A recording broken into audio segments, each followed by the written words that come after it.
Hello,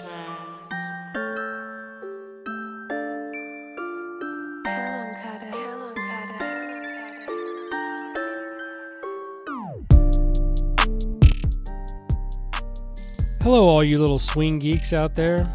My name is Jason Sutton, aka The Guru, and welcome to another episode of the Golf Guru Show, where it is my job and mission in life to tease out the habits, life lessons, secrets to success from some of the top performers in the teaching business and all other fields in between. This show is designed to help all of you coaches by bringing you the ideas, insights, and the journeys traveled to the surface via all of my high-performing guests on this podcast. This episode is a slightly different format as my guest is Tyler Ferrell. For those of you who have been following the show know that Tyler has been a recent guest. What you don't know is that it was our second interview that I aired, as yours truly made a technical error on our first attempt in which only Tyler's side of the interview or the conversation was recorded. So we re-recorded the interview, which I thought was fantastic. The cool thing is, as you know, the questions and answers in my interviews often change, and they don't always come out the same way.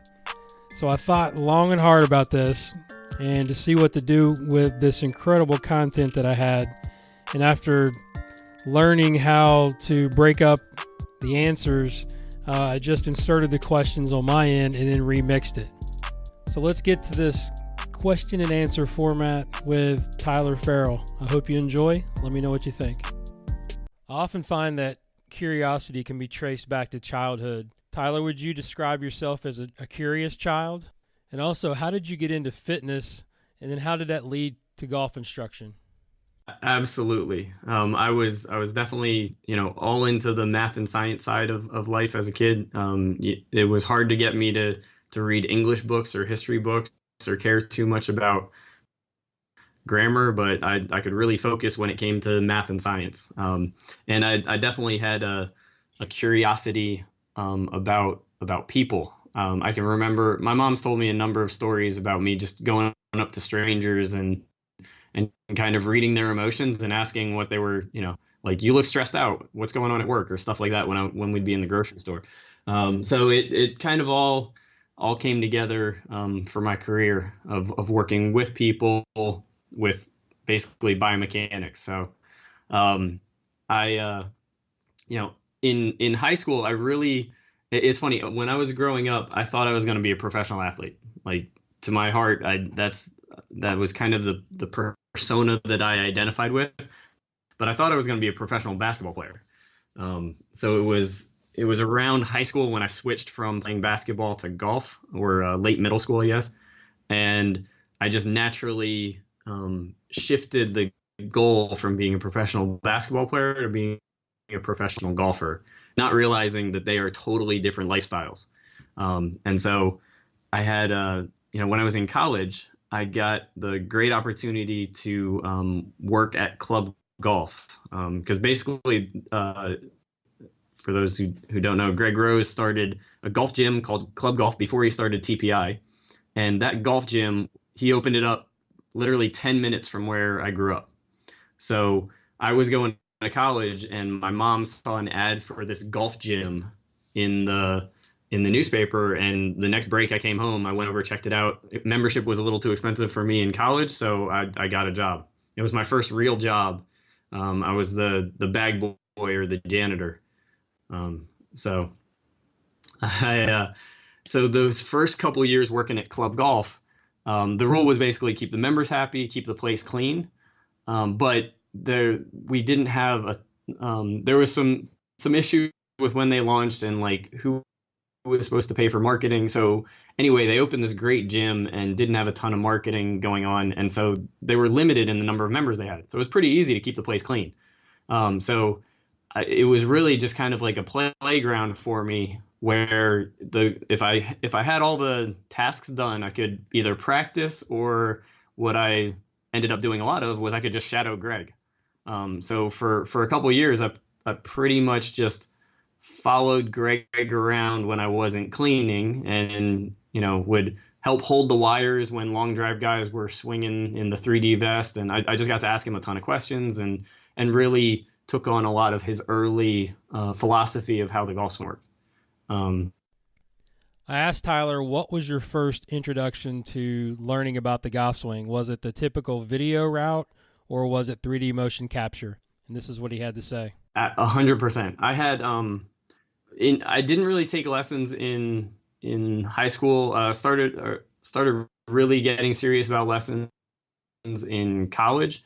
Worked with Wayne DeFrancisco, and yeah, he he gave me a real solid foundation, but we struggled in certain aspects. But anyway, where I was going with that is I wasn't really technical about the golf swing. I mean, he used video, but I didn't know anything about it. My real first exposure to the golf swing was through 3D. So I learned to look at the golf swing in 3D before I learned to look at it in 2D. What were some of the qualities that led you to the golf instruction side as opposed to strictly staying in the fitness space? Exactly. I mean, with a fitness program, you got to kind of really, there's a lot of work but after the initial evaluation to put together the program, and you kind of have to really constantly be on top of the administrative side of finding the pictures and the videos, and all that stuff takes a fair amount of time. Where with the golf instruction side, really your goal is for them to leave with one key thing to work on. So all they really need is like one unclear drill or focus. And so it's a lot less demanding on the administrative side. Yeah. So then I had when I to college, I was trying to decide if I was going to go down to Florida and try to play, or if I was going to, get into some other career. So I had a 2-hour conversation with Greg one afternoon, and he basically helped me realize the lifestyle I wanted was more of that of a professional basketball player, not a professional golfer. So we decided to focus more on 3D and coaching, and that's when I really fell into the fitness side. I was helping Club Golf with more of the. This was right when he had transitioned and sold the business when he started TPI, and so I was helping with a lot of the operational projects with the new owner. And Lance Gill, who I know you know, he threw out his back demonstrating poor posture at this big open house. He was demonstrating like C posture, S posture for like 8 hours, and basically threw out his back. And so I stepped up. I basically was like, look, I've gone through all of the certifications. I know how to do this.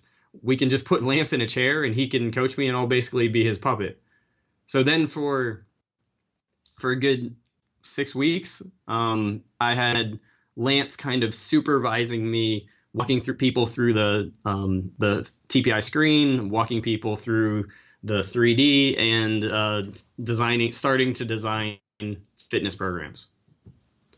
So that was kind of my introduction into more of like working with people on the client side.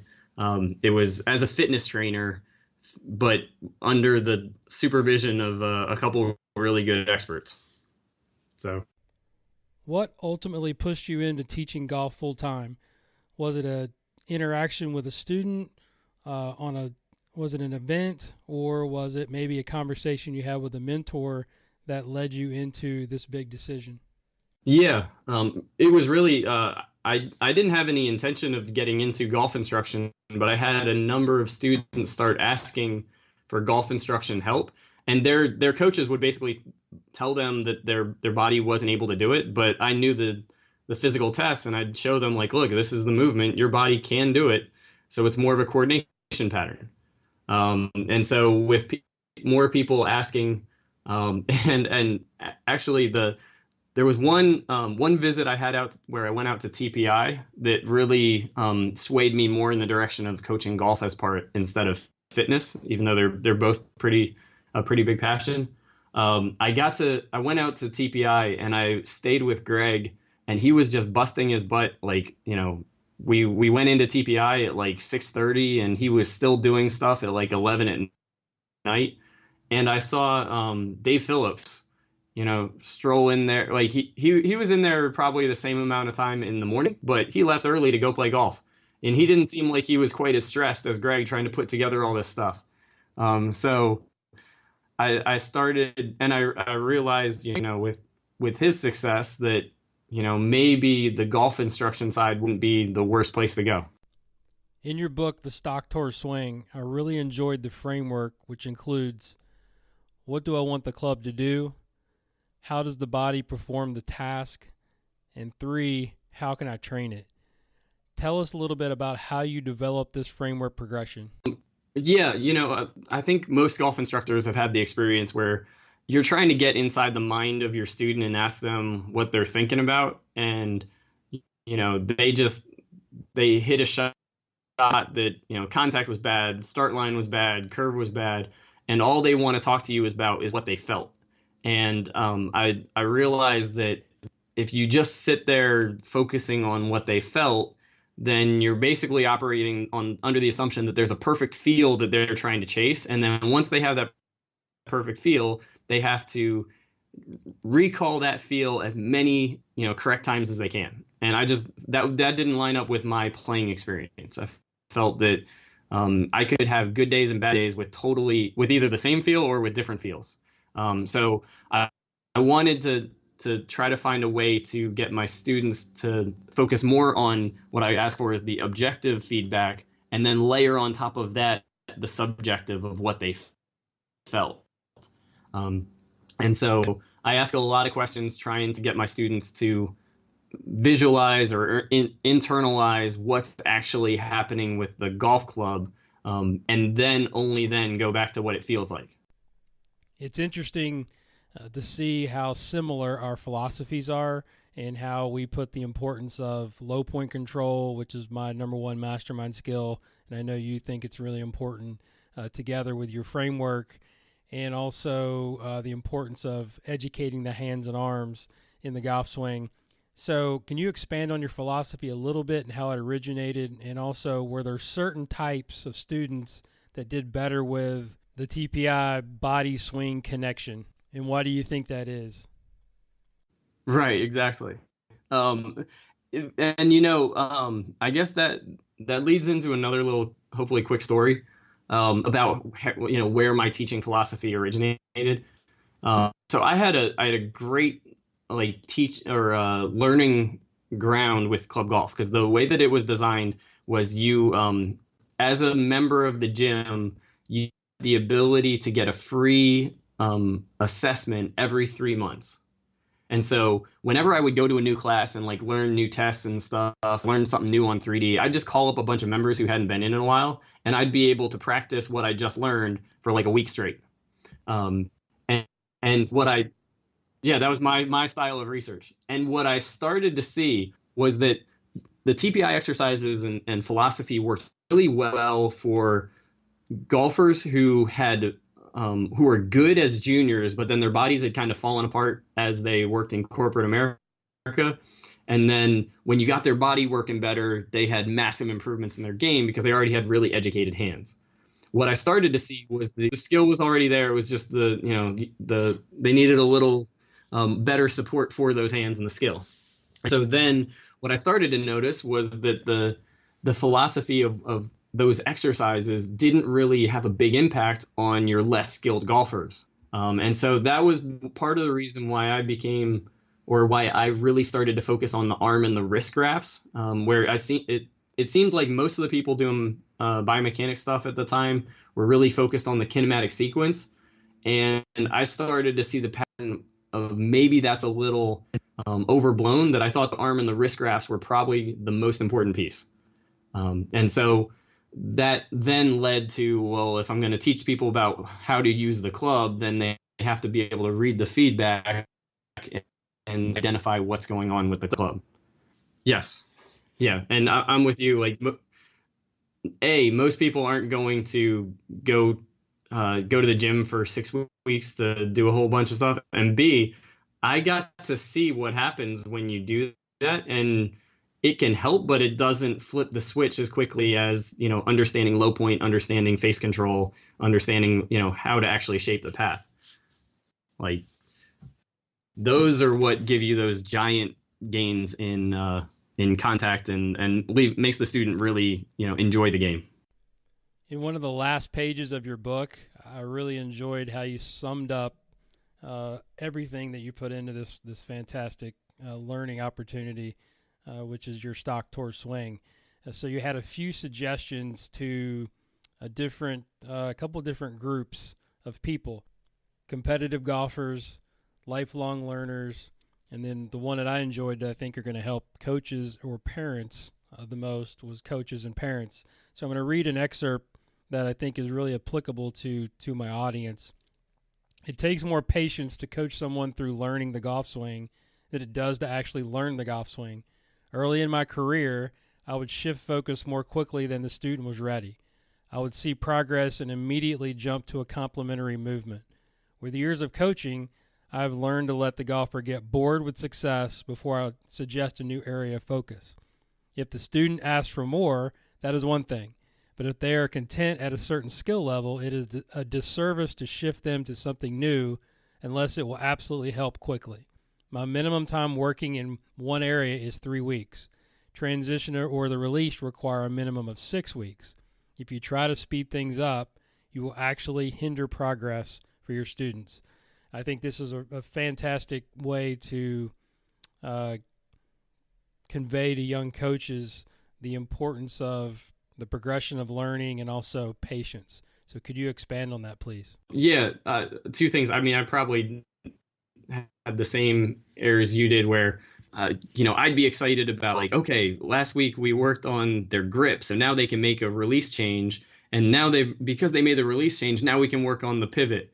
And so like, I'd try to jump like week after week from one concept to the next, and invariably what we'd worked on before fell off. And so it reminded me more of what I learned in fitness, about like, for example, let's say you're trying to do some really deep core activation. So you're trying to get like your internal obliques and TVA to work properly.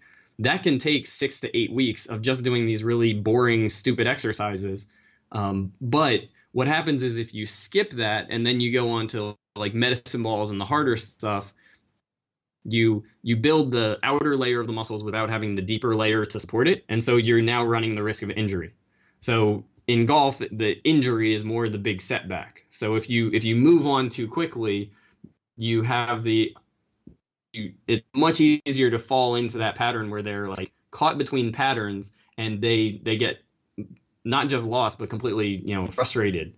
So once I get good mechanics, then I'll probably spend a couple weeks on doing skill building, just refining the mechanic before I move on to a new piece. At least that's my. Let's focus on the third leg, which is how do we train and how do you train your students? Let's transition to some of your favorite drills or games that you use to help your students build skills. Let's talk about skill development and give us a description of a couple of examples of how you would do that with your students. So the skills are basically controlling start line, controlling curve, controlling trajectory, controlling distance. So I might have them, play a little ladder game, have them go to different targets with the same club that are 10, 15 yards apart from each other distance wise. I'll have them, one of my favorite little tests that I'll give them is, I'm a big fan of kind of some old school games like the 9-shot drill and things where you have to just figure it out. Yeah. Well, one that I use a lot is I working on the start line, or basically I call it club face mastery. So in that game, what you're going to do is you're going to hit 3 shots. You're going to hit one with as little. You got to pick which direction you're going to curve it. So let's say you like to hit a fade. So you're going to hit as little a fade as you can, a medium fade, and then a big fade, all at the same target. Then you're going to settle in on a fade, like an amount of curve that you like, and you have to hit that same curve to 3 different targets. Then once you've passed that level, you have to hit the same curve to the same target 3 times in a row. So in theory, you could clear the game in 9 shots, but that can to get through that game often takes 30 minutes to a half or to 45 minutes or so. So just enough time for me to get them warmed up for a good player. Yeah, I use that a lot with my juniors, especially in the season. When giving these skill building exercises, do you use technology such as TrackMan, perhaps a combine, or do you just let them use their internal TrackMan? Um, I always have TrackMan running, but because we're changing targets so much with that, I'll use it on the first one where we're using the same target. But when I have them change targets, I'm too, I guess, lazy to pick it up and move it, and I want them to be more, you know, I want their inner TrackMan to be calibrated more than my external TrackMan. So I want them to know how to hit the shot more than what the numbers were that hit the shot. What surprised you the most when you started looking at 3D motion capture and how it relates to wrist graphs? I'd say the first thing that really struck me looking at wrist graphs on 3D was defining a cast pattern. So, I read in golf magazines and books and, heard everybody describe the cast pattern as an unhinging, especially of the lead wrist. And there are many long hitters and really good looking golf swings who start unhinging that lead wrist way earlier than a lot of amateurs who look like they cast. So when I'm looking at 3D, the two graphs that help me see if a golfer is casting is trail wrist flexion extension and trail elbow straightening. So a cast pattern to me is an early straightening of the right arm or an early flexing of the lead wrist. It has nothing to do with how much they are either increasing or decreasing the amount of ulnar or radial deviation. When talking about the wrist, the lead wrist and the trail wrist, what specifically do you like to see the wrist do in early transition that might help average golfers and maybe what some of the best golfers do based on your data, and what are some of the numbers behind it? That's absolutely. Going back to my TPI days, and I became friends with some of the guys who had some of the larger databases. So I got, through either just asking my opinion or whatever reason, I've collected a pretty good database myself. And so what I noticed was,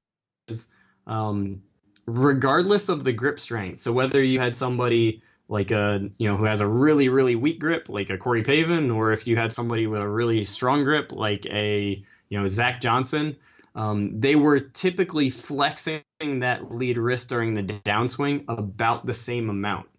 Now, it would appear different because one would start at 60 degrees extended and the other would start at 0, but they would move in the same relative motion. So, the rough number that I give is I want about 25 degrees of shaft rotation in order to hit the ball straight with shaft lean. So I don't care too much if you do it. Yeah, I mean, if you do it at the top of the swing, I recall Nesbitt saying that there was a mechanical advantage to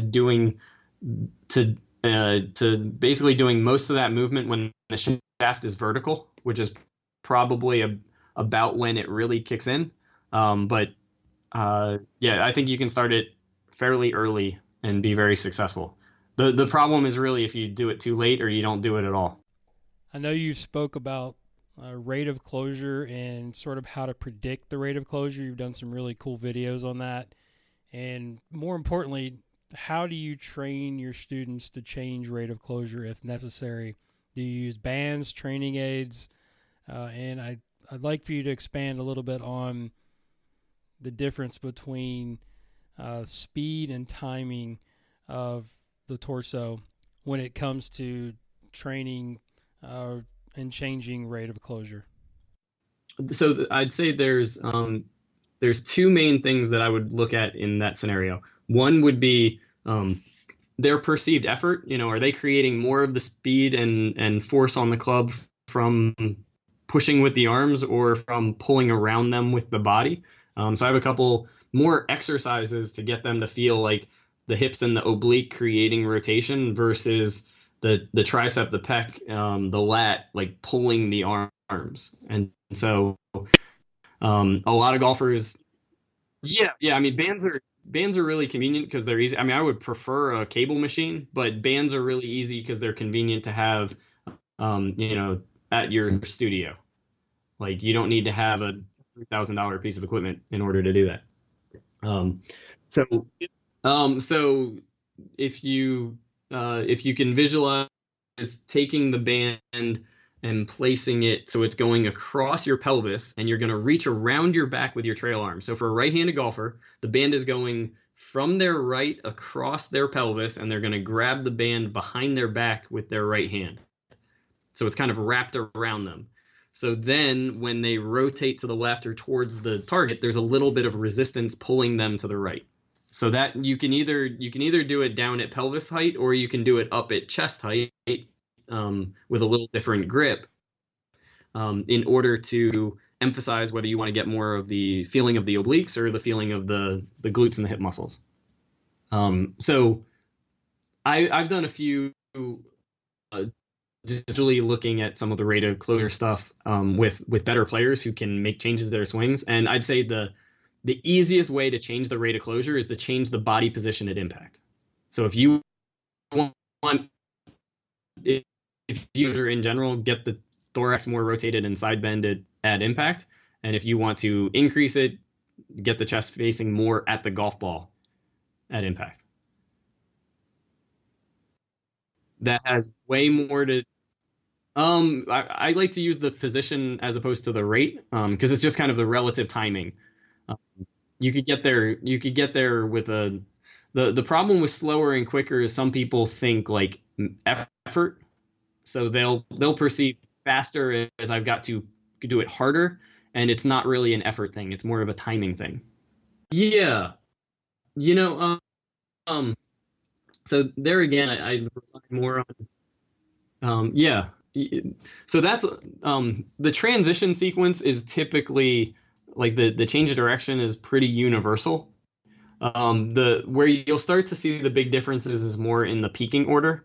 And one of the things that I feel doesn't get mentioned enough is if you look at when the kinematic sequence takes place, if you look at when the hips have reached their peak speed, the torso has reached their peak speed, and the lead arm has reached its peak speed, that's all happening before, let's say, at least P 5.5, but a lot of them before P5. So, like,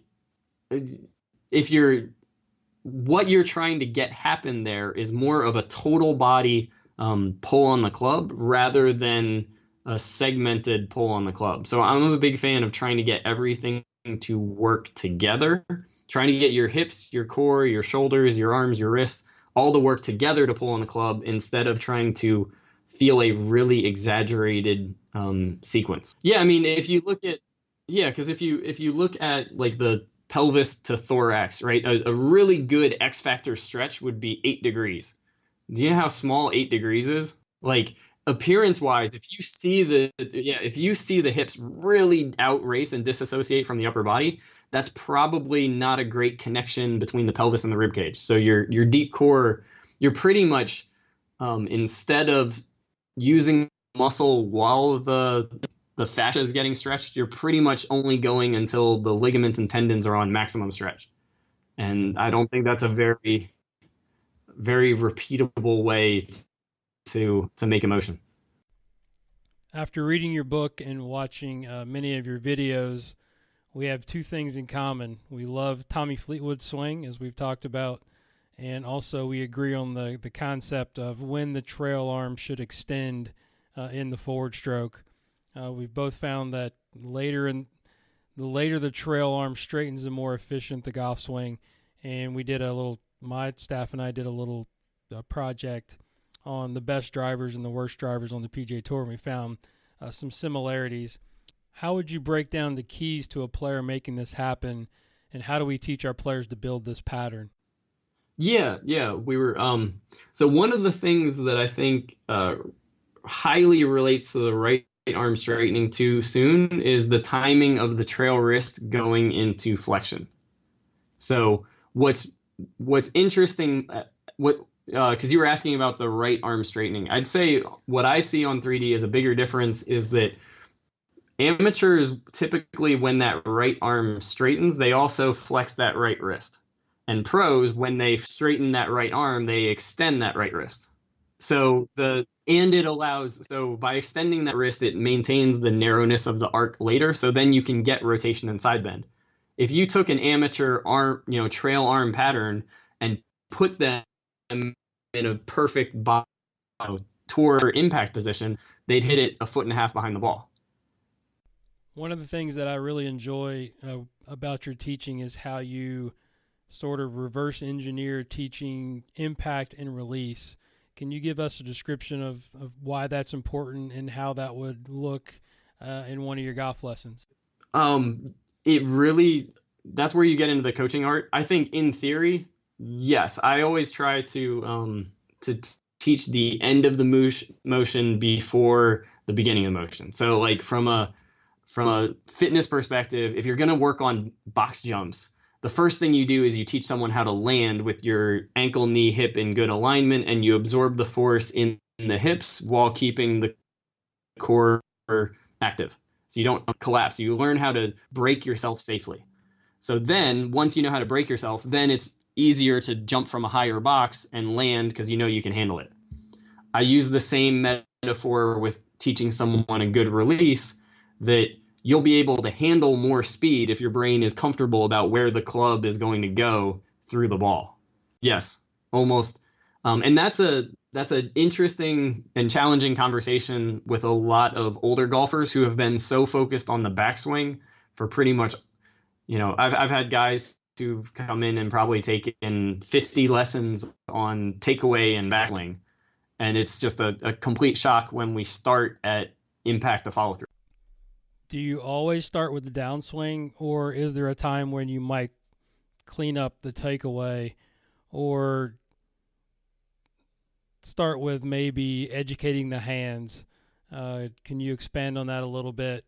Because I think that's important for coaches to understand sort of where to start and the reasoning behind that. Correct. And so I almost always try to clean up the downswing before I worry too much about the backswing, unless there's a gross problem with the backswing that's just completely disrupting the downswing.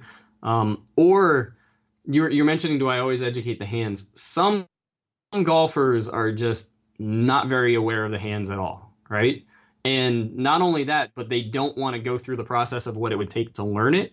And so usually what I'll do with them is I'll start with more body position and tempo, and kind of sneak my way into training the hands until I get curiosity and compliance on their end. So until which unfortunately doesn't always happen, but until they basically ask, like, I'll paint the picture of like, okay, we could keep working on the body, and these are likely the problems we're going to face doing that, or we could work on the hands.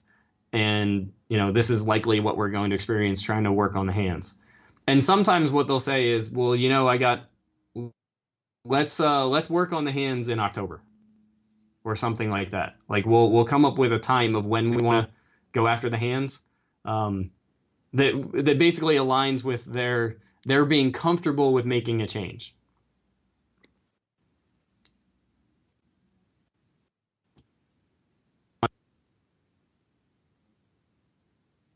Yeah. My students have got, I'd say more often than not, if we do something in a lesson that they're uncomfortable with, if they're one of my kind of like longer term students, they'll say, hey, I'm not comfortable doing that right now. Let's work on something else, and we'll come. I guess I try to do an okay job of painting the more realistic picture of how you're going to manage your golf game.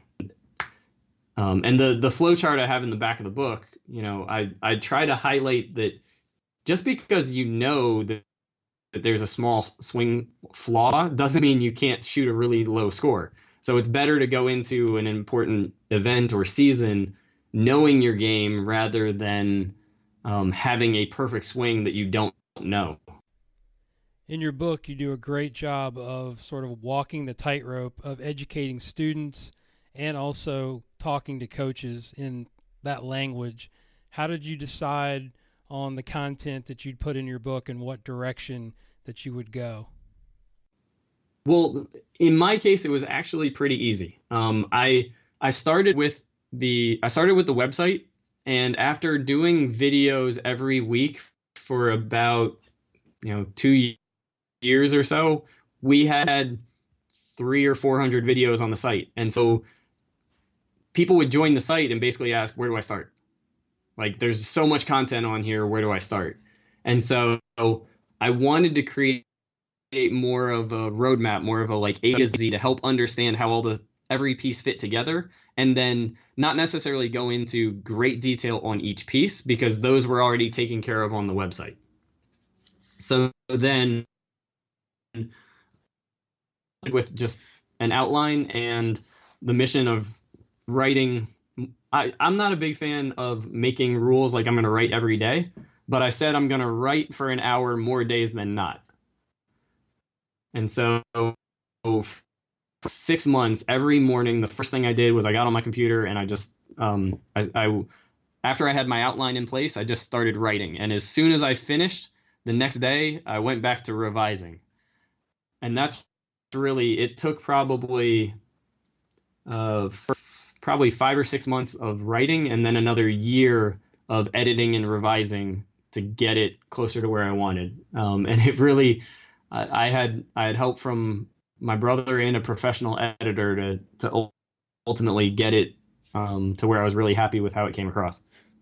Yeah, the philosophy. I had some good mentors on the kind of the ebook side, and the philosophy was like, get it to where you're at over 80% happy with it, and then put it out there because it'll never be 100%. My editor reminded me that there are typos in Harry Potter, so I didn't feel too bad if there were grammatical errors or issues in a work of that caliber. I just wanted to make sure that all the pictures and all the big ideas made sense. What are your thoughts on using anatomically correct language in lessons with average golfers, and how do you decide the language that you're going to use and why? Yeah, I try to use the correct term when possible, and especially if it's a new term that they have to learn anyway, whether we call it arching the wrist or flexing the wrist, or they're still learning a new term. So as long as the term itself isn't kind of too long and overwhelming for them, then we can call it whatever, and they still have to go through the process of kind of remembering it. My my general thought with that is that I try to use their words as much as possible. So I'll ask them to do a movement, and then I'll ask them what it felt like or how would they describe it, and then based on description, I'll try to adapt my language. If they don't have a good description, then I'll give them, well, okay, I'll give them two options. I'll basically say, well, the technical term is extension, but a lot of people, call it holding a cup. Like, which would you prefer? And I'll just go off that. The hardest thing is just remembering which students like the technical terms and which students like their own words. But you get better. If you had to give advice to a passionate PGM student or a young coach, what would it be? Would there be some certifications to look into, or where should they try to get their information? Well, it's funny that you should mention that. It's still early on, but I'm working on my own certification just to answer that specific question. Like, because right now I think that there's if there was a young coach asking me what to study, there are a number of good swing certifications. Then there's TPI, then there's TrackMan University, then there's the force plate stuff. Like there's a lot of good information out there, but you'd have to go and basically take each piece a la carte, and then you got to figure out how to put it all together. So I would, if I had a young coach, and I didn't want to scare them by saying like, hey, think of this as a 5-year plan to really try to master the art of coaching. I would tell them to focus on a couple key areas. So I'd tell them to focus on solid contact, face and path, and if you can teach golfers to eliminate their slide, that handles the majority of the high handicap. If you focus mostly on the low handicap golfers, then learning how to get people out of the block hook pattern is probably the most valuable skill that you'll have. And then just constant refinement on teaching wedge play and putting. Like I think we're moving more and more into specialization, but I also think that you have to be enough of a generalist that if you're going to have especially if you're at like a private club where you're going to see the same people over and over again, you've got to have more than just one trick in order to keep their attention and to keep them progressing, for that matter. When developing as a top teacher, do you consider IQ or EQ more important, and how do you develop both? EQ meaning, bedside manner, reading body language, having some good stories to tell, building those relationships, building trust with your students. I think you do a great job of both. So what advice would you give young coaches to help them develop in both areas? Yeah. I mean, I've done it mostly through there are a couple books on body language. What Everybody Knows, I can't remember the name of the authors. I've read a few books on body language that have been helpful, and I don't know if you post links or anything like that, but I can get you the titles I've looked at. But I through most of my 20s, I mean, I was probably reading 2 or 3 books a month, in addition to kind of studying 3D graphs and things like that. Like a lot of my free time was spent building those skills. So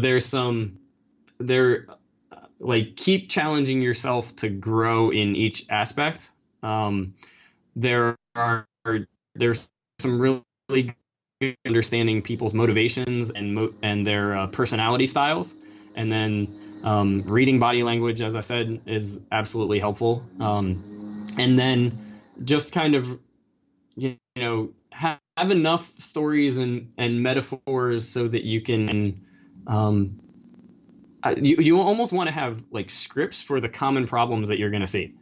So like, I'll give you a quick story from a guy, he's seen me now for 3 lessons. First one went pretty good. Second one, I got a little more aggressive with what we wanted to go after and tried to get some more body rotation. And the third lesson, he came back 2 weeks later. We talked for about 15 minutes before we got into anything, and he was, I wanted to make sure he felt heard, and he was letting me know about the frustration he was feeling with his game because he wasn't making solid contact. He had a big block hook miss. And so after he was done with that, I was trying to help him learn to kind of recognize the feedback on his own. But he wasn't quite getting there. So then I used video to show him that when he tried to rotate harder, he was actually when he tried to rotate more, he was going into more early extension. So his brain had misinterpreted his cue of rotation. And so that was causing every component, so more of the toe strike, more of the block, more of the hook, more of the thin wedge problems, like every one of his problems related to that one specific piece. And so I was trying to use questions to get him there. But the big thing was I wanted him to get, fully feel heard. I didn't want to interrupt him when he was telling me everything. And then come together like, okay, it's me and you against this problem. I'm going to help you figure out what the problem is, and then you're going to ultimately solve it. And so he started when I showed him on video, he saw that he was standing up more than he had been the week prior or the 2 weeks. And so it became a great learning opportunity.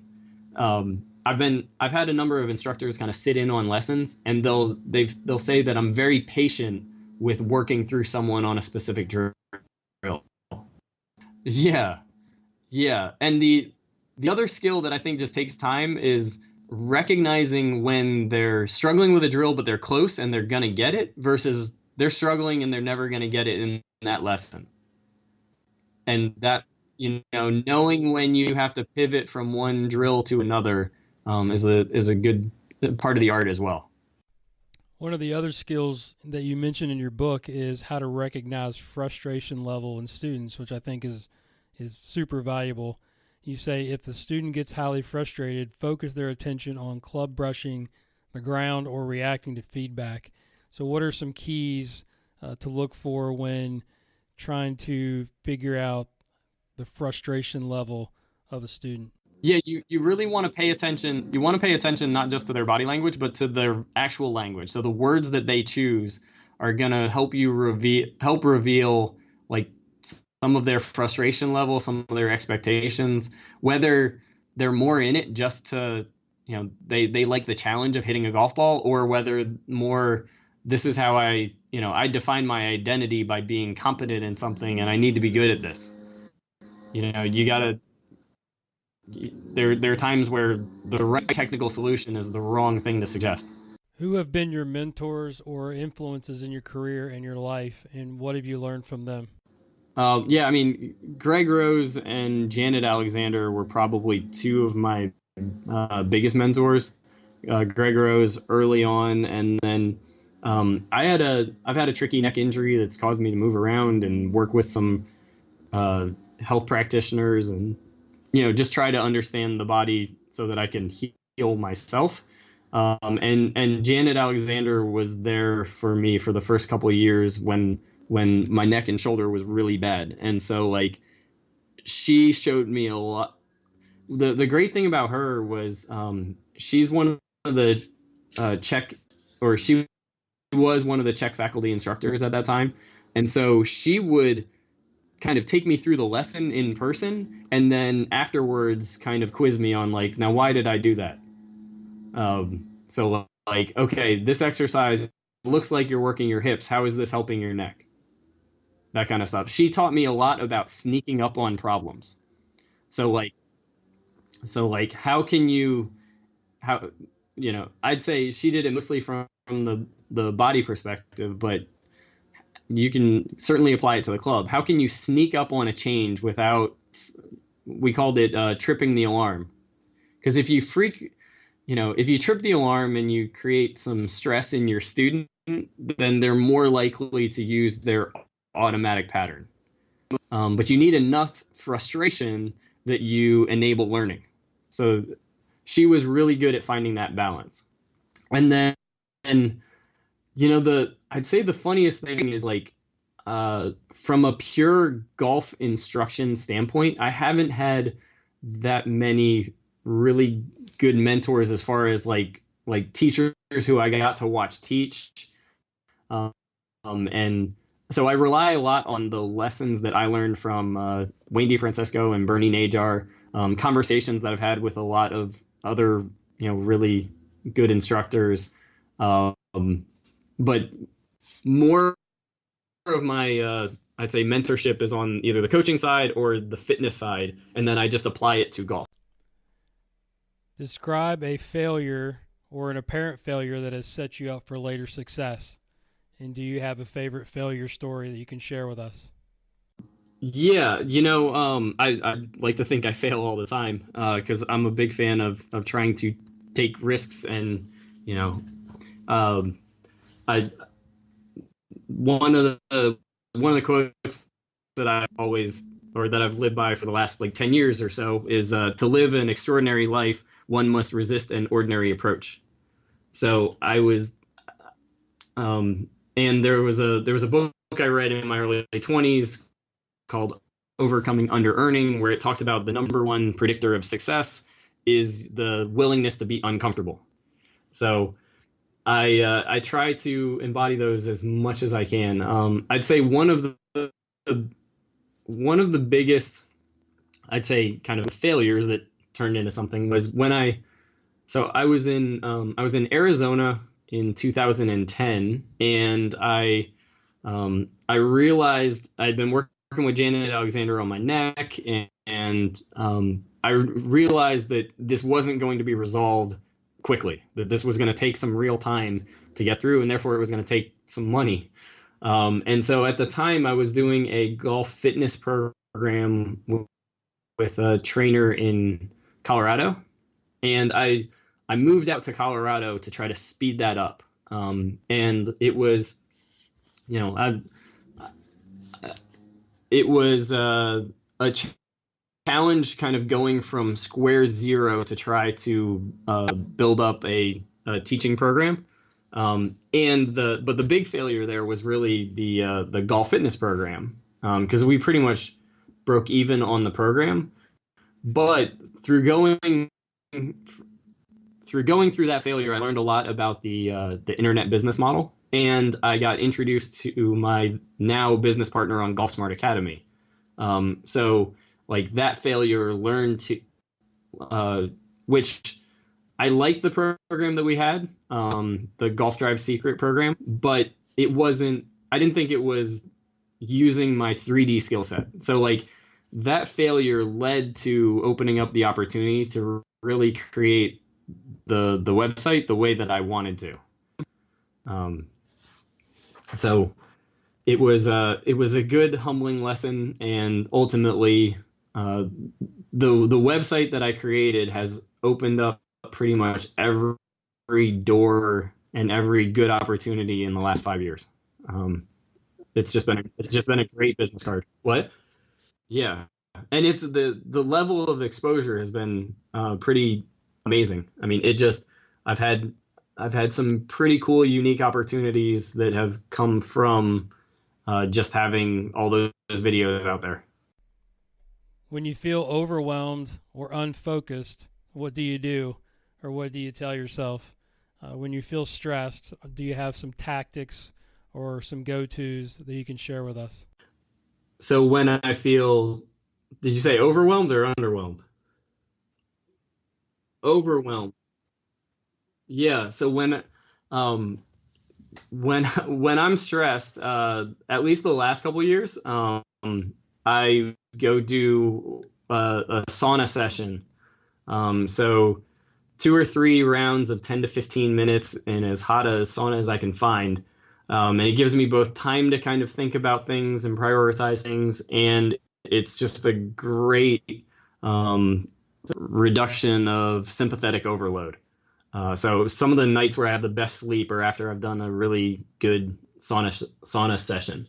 But I'm I like to think I'm decent at maintaining some of the balance. So like one thing that I try to do is I try to have a master list of all the projects that I'm doing, but then I try to have an index card each day of the 3 to 5 things that I want to get accomplished.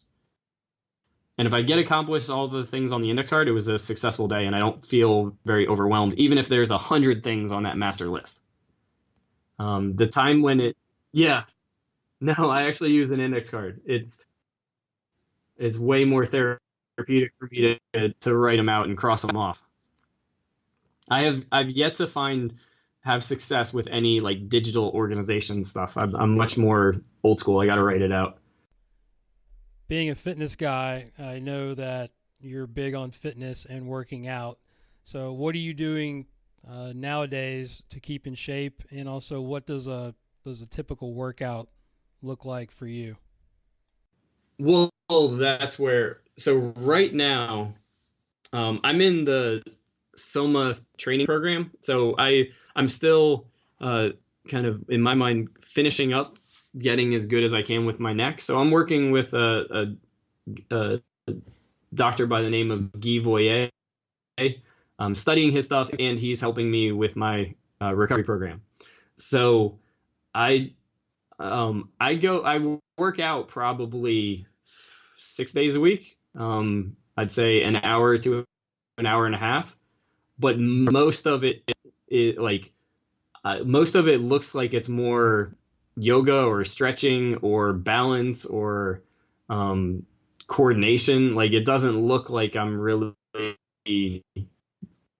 like I had in the past. So when like let's put it this way: when I moved to San Jose, I joined a gym, and the gym that I joined was it was reasonably priced, and it had a really nice sauna. That was purely the only reason that I joined the gym, was so that I could do the sauna workouts. I can do pretty much, I'd say 95% of what I need to do for my program. I can do it on a hotel floor as long as I have a little wall space. In the last 5 years, what habit or behavior has improved your life the most? Uh, that's a great question. I'm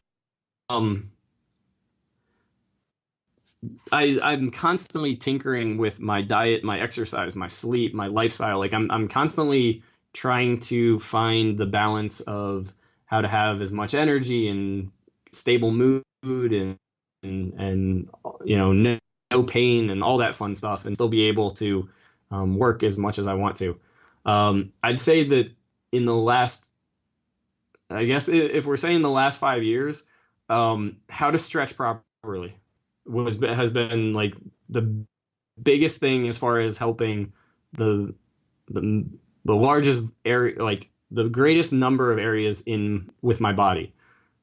And this is I've been teaching people how to stretch for probably 10 years. I started as a trainer in 2004, but it wasn't until going through Guy's myofascial stretching program and doing a lot of it myself that I finally kind of feel really confident teaching someone how to stretch most muscles. And for me personally, it's just like night and day the way my body feels if I stretch than if I don't. I used to have to like foam roll all the time in order to feel like light and loose. And now I barely do any of that. I much prefer stretching to foam rolling. If you had to get one message to the world, to billions of people, and put it on a billboard, what would it be and why? Man, that's a pretty deep question. I knowing a little bit about me, like I would I would probably put like a month of research into figuring out what phrase I would actually want. So on the spot, that one's pretty. It could be a quote, a mantra that you live by. I'll give you a second for that one, but I know you're very well read, and you've got a lot of quotes on your website. So give me your best quote that you would want to get to millions of people that might encompass Tyler Ferrell. Yeah, I mean, like I've I've got I've got a quote in my email, pretty much that I've had for quite some time. That the best time to plant a tree was 18 years ago. The second best time is now. So I'm a big fan that like things will never, like timing wise, it's never perfect. So if you want to like live by your values, then figure out how to do what you can do like now. And the real, you're not going to perfect it the first time you try it. So the more you can get through that initial failure stage, the better. I hate to keep harping on the stretching, but I'll like as an example, it took me 3 times being shown. I like to think I have a decent understanding of both my body and anatomy and physiology. And it took me 3 times being shown how to do one stretch before I could actually do it correctly. Even though I was trying to do it. So I was trying to do the stretch every day, and it took about a year for me to learn how to actually do it correctly. And so like that, it gives me a real perspective on how the body and the brain learns. And that, most of our students and most of our listeners out here want to like do it perfectly, probably the first time you try. But everything that I've done well, it's like the third or fourth time that I've tried to do it. So if you're gonna try to do something, get through the failure first, and then it's a lot easier. What's up, everybody? Guru here again with a couple of things before you jump off. First, big thank you to Tyler. Obviously he's already been on the show, but hopefully you got something that maybe you didn't get out of the first interview, and listen to them both. I mean, I think there's so much good information that you can't go wrong in listening and sharing this episode. So I appreciate you tuning in, appreciate you listening, and reach out to Tyler. His Twitter is @GolfSmartTweets, and his website is golfsmartacademy.com, and say thank you for all the great information. Tweet me your biggest takeaway from Tyler and any of the episodes if you wish. You can reach me on Twitter @GolfGuruTV and Instagram as well at the same handle. So check out my website as well if you want some golf information, videos, especially for your coaches. I've got a lot of old workshop videos that have just some crazy good information at golfgurutv.net. So check that out. Also, send me a question for #Guru Friday if you want me to answer your coaching and teaching questions by emailing the show at golfgurushow@gmail.com, where we will assign you a fake name or you can make one up for yourself. So this show and all episodes of the Golf Guru Show was produced by myself, Jason Sutton. Music is by Zach Mullet, aka Cutta Beats. So thank you so much for my new jam, Space Jam, which is awesome. Leave me an iTunes review or a rating and let me know how I'm doing. As always, I leave you with my mantra from Mr. Jim Rohn: study, practice, teach, and then pass it on. I'll talk to you next time. Thanks so much for listening.